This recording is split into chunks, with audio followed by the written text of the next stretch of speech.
Skill Research। Adani के almost सभी shares के अंदर 18 से 20% की गिरावट देखी गई है, वो भी लास्ट 2 डेज के सेशंस के अंदर, यानी कि 4,70,000 करोड़ का सीधा सीधा नुकसान है। इतनी बड़ी गिरावट जानना नहीं चाहोगे? क्या लॉजिक है, क्या पीछे रीजन है? सिर्फ एक बड़ी कंपनी इसके पीछे लॉजिक है, आइए समझते हैं। इसके पीछे हिंडनबर्ग यानी कि एक short selling company, research company है, जिसका एस्टेब्लिशमेंट 2017 में यूएस में हुआ था, जिसके सीईओ और फाउंडर है नेटी एडरसन। ये एक ऐसी कंपनी है जिसके पीछे पड़ा, यानी कि जिसकी रिसर्च रिपोर्ट निकाल दी, वो कंपनी समझ लो गई। मजे की बात बताऊं, 2020 में इसने निकोला इलेक्ट्रिक करके एक कंपनी थी, उसके ऊपर रिसर्च रिपोर्ट निकाली थी, जो कि बेस था पूरा का पूरा इलेक्ट्रिक व्हीकल्स के ऊपर, यानी कि बसेस और ट्रक्स के ऊपर काम था। और उनका दावा था कि कंपनी वालों का कि ये पहाड़ों पे भी हम लोग चल देंगे, पहाड़ों के ऊपर भी हम बैटरी से गाड़ी को लेके जाएंगे। बट इन्होंने सिर्फ एक दावा कर दिया था कि बॉस, आपकी बैटरी में इतना दम नहीं है कि ये पहाड़ों पे चले जाए। सिर्फ इसी के ऊपर इतना फोर्स करके इसने एक साल के अंदर 94% की गिरावट उस कंपनी के अंदर दिखा दी थी। जब से काफी दिग्गज कंपनियां इस रिसर्च फर्म के ऊपर डरती है, थोड़ा सा खौफ खाती है कि कहीं ये हमारे पीछे तो नहीं पड़ जाएगी। सर, एक मजाक की बात करता हूं, आपने ये सुना होगा कहावत में कि खाना खा ले बेटा गब्बर आ जाएगा। तो सिमिलरली स्टॉक मार्केट की जो फंडामेंटल कंपनीज है, जो कंपनीज है, इसके अंदर अगर इन्होंने फंडामेंटल अच्छा नहीं बनाए तो समझ लो हिंडनबर्ग आ जाएगा। सो अदानी ग्रुप के ऊपर लगाए गए इस रिसर्च फर्म के द्वारा जितने भी एलिगेशंस हैं, इन लोगों ने साफ साफ बोल दिया कि बेबुनियाद है। बेबुनियाद मतलब बेबुनियाद है, क्योंकि ये बोलते हैं कि भैया इन्होंने 88 क्वेश्चन हमसे पूछे गए, हम ऊपर सवाल किए हैं, जिसमें से 21 क्वेश्चन तो ऐसे हैं जो हम लोगों ने पब्लिकली ऑलरेडी डिस्क्लोज करे हुए हैं, वही सवाल हमसे दोबारा पूछे जा रहे हैं। अब मजे की बात है कि ऐसे क्या मेजर पॉइंट्स हैं जो इंपॉर्टेंट हाईलाइट है ये 88 क्वेश्चंस के अंदर, जिसके बेसिस पे 20% की गिरावट इन स्टॉक्स के अंदर दी गई है। यहां पे आपको मैं 4 से 5 हाईलाइट बताने की कोशिश करूंगा। पहला ये है कि बॉस पंप एंड डंप, यानी कि खुद ही अपने पैसे को अपनी कंपनी के अंदर इन्वेस्ट करके शेयर्स को भगाए जा रहे हैं, एक नए लेवल के ऊपर लेके जा रहे हैं, जो कि एक गड़बड़ होने की संभावना है। सेकंड पॉइंट ये बोलूंगा कि अपने ही पैसे को आउटसोर्स करा जा रहा है, यानी कि अपने पैसे को बाहर ले जाके फिर बाहर के लोगों से अपने अकाउंट में अपने शेयर्स के अंदर इन्वेस्ट करा जा रहा है, वो एक पॉइंट हो सकता है। तीसरा पॉइंट ये है इनका कि इनकी खुद की जो रिलेटिव्स है, जैसे कि भैया हो गया, जो भी इनके रिलेटिव्स हैं, उन्हीं के माध्यम से ये लोग अपनी कंपनी में पैसा लगा रहे हैं, मैनिपुलेट करने की कोशिश कर रहे हैं, जिसकी वजह से इनके ही रिलेटिव्स को जेल की हवा भी इन लोगों ने खा ली है। अपार्ट फ्रॉम दिस, जो बहुत इंपॉर्टेंट पॉइंट है, कंपनी के रिवेन्यू या कंपनी का जो काम है बड़ा चढ़ा के दिखाना, यानी कि उसकी जो वैल्यूएशन है उसको बढ़ा के दिखाना, सो दैट इन्वेस्टर्स अट्रैक्ट हो सके और इनके शेयर्स के अंदर पैसा इन्वेस्ट कर सके। एंड लास्ट पॉइंट जो बहुत पावरफुल है, रिजाइन देना। पिछले 8 साल में 4 सीएफओ ने इनके रिजाइन दिए। तो ये जो रिसर्च फर्म है, ये 5-6 पॉइंट्स को लेकर मेजरली आ रही है कि ये अगर ऐसा हो रहा है तो क्यों हो रहा है, जिसके बेसिस पे अदानी ग्रुप के अंदर 20% की गिरावट देखने को मिली है। सो दोस्तों, मजे की बात नोट करने वाली ये है टाइमिंग, क्योंकि हर चीज के पीछे टाइमिंग अगर लग जाए ना तो बॉल सीधे छक्के की तरफ चले जाती है। अब इन्होंने जो एलिगेशंस लगाए हैं, इसके टाइमिंग बजट से पहले का है। सो वर्ल्ड के 3rd रिचेस्ट पर्सन बने हुए थे इस टाइमिंग पे है। तो एक ऐसा बड़ा स्टॉक इंडियन मार्केट के अंदर अगर इसके अंदर एलिगेशन लगाए बजट से पहले, साथ ही साथ एंजल इन्वेस्टर के माध्यम से अदानी ग्रुप एफपीओ के माध्यम से एक बड़ा पैसा इकट्ठा करने की कोशिश कर रहा था। अब क्या ये बड़े बड़े एफपीओ जो है, एंजल इन्वेस्टर्स जो है शेयर्स के, वो अब इन्वेस्ट करेंगे तो सही जगह पे हथौड़ा मारने की कोशिश कर रही है। टाइमिंग सब सही है, एलिगेशन सब सही है, चलो मान लेते हैं। अब मैं बात करूंगा वर्सेस ये रिसर्च फर्म के बारे में। इन्होंने जो एलिगेशंस लगाए, क्या ये वाकई में वैलिड है?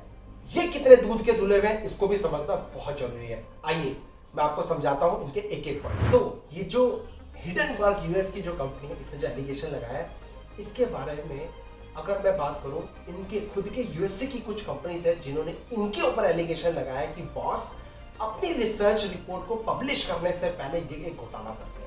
क्या है वो घोटाला?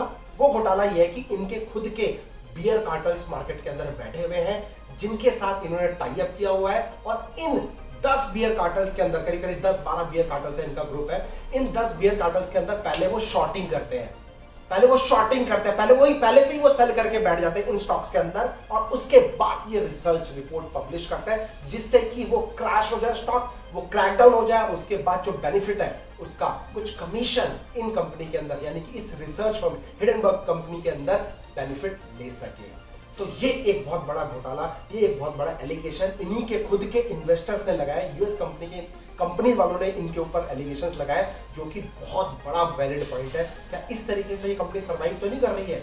अभी 5 साल हुए इस कंपनी को और लोग इतने डरे पड़े हैं। दिग्गज कंपनी जो अदानी जैसे ग्रुप को इन्होंने 20% 2 दिन के अंदर पीट दिया, कूट दिया, तो क्या ये वैलिड पॉइंट है? हमें नहीं समझना पड़ेगा। सो दोस्तों, अब ऑलमोस्ट मैंने आपको फिगर एंड फैक्ट्स देने की कोशिश करी है। जिसने एलिगेशन लगाया है, जिसके ऊपर लगाया है, वो तो हमारी इंडियन कंपनी है, और जो एलिगेशन लगा रहा है ये अंग्रेज लोग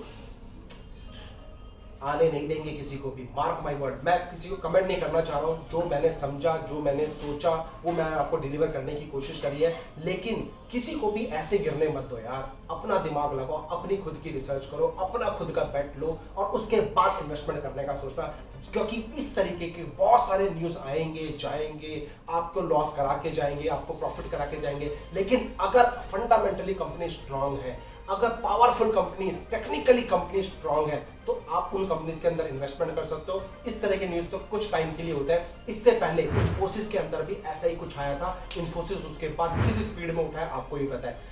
टाटा के एक ग्रुप की एक कंपनी है जहां पे कुछ टाई अप होने वाला था, उसके अंदर भी इसी तरह के कुछ एलिगेशंस लगाए गए थे। उसके बाद टाटा ग्रुप को भी आपने देखा है किस तरह से बाउंस बैक करी है। अगर आपको याद होगा, रात को 11 बजे बैठ के मैंने एक वीडियो बनाई थी, आपको अपलोड करी थी। इससे पहले सुचेता दलाल ने जो एक स्टेटमेंट दी थी कि भैया इस कंपनी के अंदर ऐसा ही कुछ होने वाला है या हो रहा है, जिसके वजह से अदानी एंटरप्राइजेस या फिर इसके जो रिलेटेड जितने भी स्टॉक्स हैं उसके अंदर भी गिरावट आई थी। आपने नोटिस क्या हुआ था? मैंने रात को 11 बजे आके क्लियर कट बोला था कि भैया घबराना नहीं है, आपको लोअर लेवल पे बाइंग करना स्टार्ट करना है, ये फिर से खड़ा होगा। उसके बाद नए हाईस ने बनाना चालू कर दिया था। तो मैं फिर बोलूंगा, कहीं ये बड़े बड़े मोटे प्लेयर्स की फाइट तो नहीं है, कहीं एक दूसरे की टांग खींचने की कोशिश तो नहीं है। तीसरे नंबर पे बैठा हुआ था, वर्ल्ड के रिचेस्ट पर्सन में तीसरे नंबर पे बैठा हुआ था, अब ये 7वें नंबर पे गिर गया है 2 दिन के अंदर। क्या इसकी कोई होड़ तो नहीं है? क्योंकि राजा सबको बनना है, एक दूसरे की टांग बिना खींचे कोई राजा नहीं बन सकता। Mark my word. तो बहुत सारी चीज है। तो मैं बोलूंगा, एक powerful statement, very very bad news actually a good news, and very very good news actually a bad news.